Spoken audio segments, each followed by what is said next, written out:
बिस्मिल्लाहिर्रहमानिर्रहीम। अस्सलाम वालेकुम व्यूअर्स, आप देख रहे हैं डाइनिंग। और चना चाट के लिए चनों को किस तरह से उबाला जाए कि चने के छिलके बिल्कुल भी अलग ना हो और बिल्कुल नरम हो जाए। चना चाट में टेस्ट कैसे डेवलप किया जाता है कि एक एक दाने के साथ मसाला चिपका हुआ हो, ये सभी आप मुकम्मल टिप्स के साथ इस रेसिपी में देख पाएंगे। रेसिपी पसंद आए तो चैनल को सब्सक्राइब कर दे, बेल आइकन को ऑल पे कर देने से आपको वीडियो का नोटिफिकेशन सबसे पहले फ्री में मिल जाएगा। इस मजेदार सी चना चाट को बनाने के लिए आधा किलो यानी 1 पाउंड के आसपास हमने सफेद चने लिए हैं। चनों को 3 से 4 पानियों में अच्छी तरह से धो लेने के बाद हमने 8 से 10 घंटे के लिए भीगा रहने दिया। 3 चम्मच इमली को अच्छी तरह से धो लेने के बाद गर्म पानी में भिगो के रख दिया। चनों को उबालने के लिए 3 लीटर पानी शामिल किया है। चनों को भिगोते हुए कभी भी मीठा सोडा ना डालें। अगर आप इसमें मीठा सोडा डालेंगे तो चने उबालते हुए इनका छिलका अलग हो जाएगा, जिससे चना चाट खूबसूरत नहीं लगेगी। बॉइलिंग पॉइंट पे आने के बाद हमने ढक्कन से कवर करते हीट को लो कर दिया था। तकरीबन 2 घंटे में चने अच्छी तरह से गल चुके हैं। नेक्स्ट हम इसमें आलू उबाल रहे हैं। इसमें मेरे पास जम्बो बड़े साइज का आलू था। अगर आपके पास मीडियम साइज के आलू हैं तो आप 2 आलू ले लीजिएगा।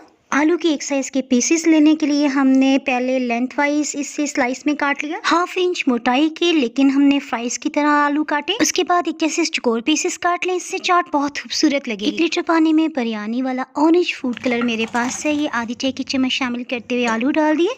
जब ये बॉइलिंग पॉइंट पे आ गया तो हीट को लो कर दिया। चनों के साथ ही हमने इमली को भी भिगो दिया था। देखिए अब आसानी से इसका गूदा अलग हो जाएगा। इमली के गूदे को पानी में मिक्स करने के लिए चम्मच से हिलाना काफी नहीं है, सो हमने उंगलियों से अच्छी तरह से मैश कर लिया। इमली के गूदे को मोटी छिलनी में छान लेते हैं। थोड़ा सा पानी हमने मजीद शामिल किया ताकि सभी गूदा नीचे पैन में चला जाए। अब ये ना समझिएगा कि हम इमली की चटनी बना रहे हैं। 1 चाय की चम्मच चिली फ्लेक्स यानी अधकुटी लाल मिर्च और आधी चाय की चम्मच से थोड़ा कम अदरक पाउडर शामिल करके हमने हीट को लो कर दिया। 3 खाने वाले चम्मच भर के हमने शक्कर ली है। शक्कर को 1 कप पानी में अच्छी तरह से मिक्स कर रहे हैं। ये रूम टेम्परेचर पे ही है। थोड़ा सा मिक्स कर लेने के बाद 1 टेबल स्पून कॉर्नफ्लावर भी इसी में डाल देते हैं। सभी को अच्छी तरह से मिक्स कर लेते हैं क्योंकि हमने इसे छान के डालना है ना। गुड़ और शक्कर में बहुत से मिट्टी के ज़रात होते हैं, सो कभी भी इस तरह से इमली में शामिल ना करें। 3 मिनट्स के लिए हम इसे चम्मच चलाए बगैर इसी तरह से रहने देंगे ताकि मिट्टी और रेत के जो भी ज़रात हो वो नीचे की सतह पे चले जाएं। शक्कर और कॉर्नफ्लावर का मिक्सर शामिल करते आपने फटाफट से चम्मच चलाना है क्योंकि फौरन से गाढ़ा होने लग गया है। इसमें मैं आपको टिप देती चलूँ। देखें गाढ़ा तो हो गया है, लेकिन अभी हमने इसे मजीद पकाना है। एक पेस्ट की सूरत में लेके आएंगे। हीट को लो ही रखा हुआ है। देखिए जब हम चम्मच चला रहे हैं ना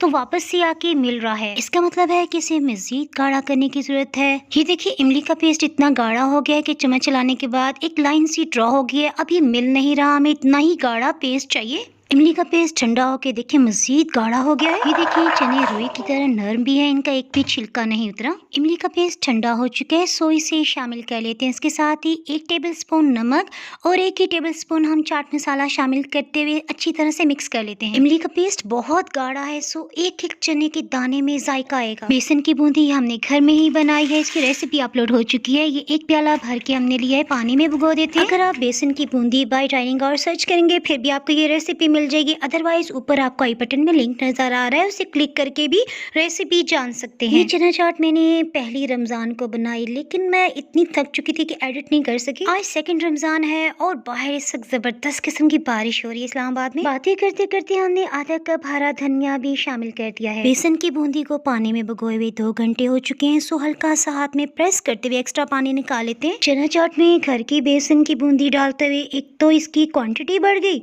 और दूसरा फ्लेवर तो आता ही है। नेक्स्ट हमने इसमें 2 बड़े साइज के टमाटर लेते हुए धो लेने के बाद छिलका उतारते हुए इसमें शामिल करें। ये तकरीबन 1 प्याला बन गया था। आलू की तरह टमाटर को भी हमने छोटे क्यूब्स में काटा, इससे चाट खूबसूरत लगेगी। अगर आप स्पाइसी तेज पसंद करते हैं तो 6 से 7 हरी मिर्चें भी इसमें डाल सकते हैं।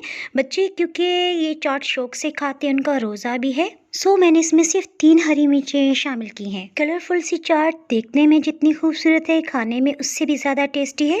अबू जी को प्याज बिल्कुल भी पसंद नहीं, उन्हें तकलीफ देता है, सो हमने उनके लिए कम स्पाइसेस वाली चाट निकाली है। लच्छे में कटा हुआ प्याज बहुत अच्छा लगता है, सो हमने बड़े साइज का प्याज लिया है। प्याज की कड़वाहट को दूर करने के लिए आधी चाय की चम्मच नमक मिलाते हुए 2 मिनट के लिए रखा। उसके बाद 3 से 4 पानी में अच्छी तरह से धो लिया। प्याज गुलाई में है ना, सो हम इसे थोड़ा सा इस तरह से काट रहे हैं ताकि चाट खाने में भी आसानी हो। नॉर्मल स्पाइसेस के लिए हम 1 चाय की चम्मच चाट मसाला मजीद शामिल कर रहे हैं। अगर आप तेज मिर्ची पसंद करते हैं तो 2 चाय की चम्मच शामिल कर लीजिएगा। अच्छी तरह से मिक्स कर लेते हैं। रेसिपी पसंद आए तो आप इसे लाइक कर सकते हैं। इसी तरह फैमिली और फ्रेंड्स के साथ शेयर करना बिल्कुल भी ना भूलें। डाइनिंग हॉल पे मज़ीद रेसिपीज देखने के लिए आप नीचे ब्लैक सब्सक्राइब के बटन को क्लिक कर दें और साथ बेल के आइकन को प्रेस कर देने से आपको न्यू वीडियो का नोटिफिकेशन अपलोड होती है सबसे पहले फ्री में मिल जाएगा। और अगर आप ये रेसिपी फेसबुक पे देख रहे हैं तो फॉलो कर सकते हैं। दुआओं में याद रखें। फिर मिलेंगे किसी मज़ेदार सी रेसिपी या व्लॉग के साथ। उस वक्त तक के लिए अल्लाह हाफिज़।